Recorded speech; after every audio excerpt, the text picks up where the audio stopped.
Ken, I suppose we have to begin any look at Liverpool right here on the ferry going across the Mersey. Well, this is it. We say welcome to Liverpool, the greatest city in the world. Yeah, I was going to ask you about this skyline that so many people, even if they haven't been to Liverpool, know so well. The liver bird there, for example. What's the story of the liver bird? The liver bird is on the crest on our coat of arms. The liver bird is really a mythical bird. It's probably derived from the eagle of the Stanley family, the Earls of Derby and kings, self-styled kings of man. But it's the liver bird is half eagle, half cormorant, and half budgie. Go on, that's 1.5. Well, we went metric years ago. I see. You all seem to spend most of your time, as far as I can see, crossing from one side of the Mersey to the other. Yes, not always on the ferry, because we have 2 tunnels now. Because we like the Mersey so much, we have to cross it twice. Thanks to the Mersey tunnel, Mike, that we're able to take this delightful stroll here, because when they tunnelled all the soil and the rock and the granite and the stuff out of the Mersey tunnel, they brought it here and made this beautiful Otter's Pool promenade. It really is beautiful, isn't it? I think it would surprise a lot of people that we're actually walking in Liverpool now. Yes. Well, visitors to Liverpool are quite often charmed with the place. When Charles Dickens came to Liverpool, he described it as that rich and beautiful port. And John Masefield, the poet, said it was lovely in all weathers. It's the only city I can think of that has its own particular dialect. But you see, this goes back a long time to when there were the 7 lost tribes of Liverpool, the 7 lost tribes, and when the town planners came in, when at one time the town planners seemed to favour demolition more than replacing places. Now, it's getting better now. They are building some very beautiful places. But at one time, there were the 7 lost tribes. They sent one lot out to Skemersdale. They didn't want to go, but they went. Another lot went out to Runcorn, Kirby, and all these places became very sort of, colonies of Liverpool, and didn't always get a good name. They said in one of those places, if you saw a cat with a tail, it was a tourist. And each tribe has its own dialect. For instance, the very posh people in Crosby and over the water, they say, "Where are you working, Mary?" Whereas the people in the south end of Liverpool here, they say, all right, bigot. Get down there and get us one of those furry coats.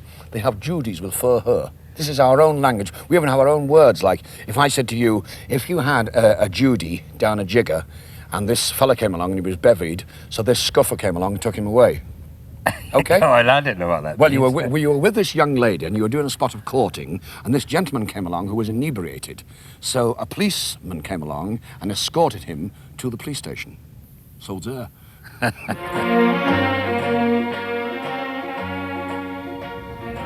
Liverpool is a very beautiful city if you know where to look. And we've got some lovely beauty spots and some fine architecture.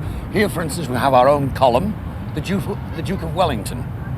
The Duke of Wellington, who in 1600 and something, at the Battle of Fazakerley, repulsed the 44th Mounted Wimpys. The Duke of Wellington was also responsible for a very famous piece of equipment that no self-respecting Liverpudlian would be without. His wellies. St. George's Hall, 16 Corinthian columns, 60 feet high, supporting the facade. It started off as a bush shelter, but it just got a bit out of hand. And why the Earl of Bill Shankly? Is it? The Earl of Beaconsfield? Yes. I always thought it was Mrs. Shankly. You'd be surprised. We learn something every day. Ken, what sort of life does Liverpool have in the evenings after the shops are shut and the factories closed? Entertainment, well, we've got 5 theatres. 5 theatres, the Royal Court, Empire, the Playhouse, the Neptune and the Everyman. We have lots of theatre clubs like the Wookey Hollow, dance halls, pubs, and up here we have the Beacon. This is the Liverpool Beacon with the revolving restaurant at the top. It revolves around, that's for people who are too lazy to stir their tea. And if you get a good seat in the revolving restaurant, you can get a better overcoat. It's the world's largest lamppost. The dogs queue up for miles around here.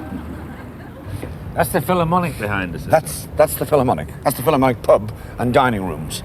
Over the road is the Philharmonic Hall, where the Liverpool Royal Philharmonic Orchestra play. And this is very interesting, because this street here, this is Hope Street. Hope Street, and it's a very good name really, because right at the very end of the street is a cathedral. And that's the Metropolitan Cathedral, the Catholic Yes, that's the Roman Catholic Cathedral, sometimes affectionately known as the Mersey Funnel. The Mersey Funnel at the other end of the street, here, we have the Anglican Cathedral. So there you have two cathedrals joined by a street called Hope. Two religions joined by a street called Hope. Yes, of course, a lot of people still don't believe there is a real place called Knotty Ash in Liverpool. Not of course! It's absolutely discombobulating. We're in it.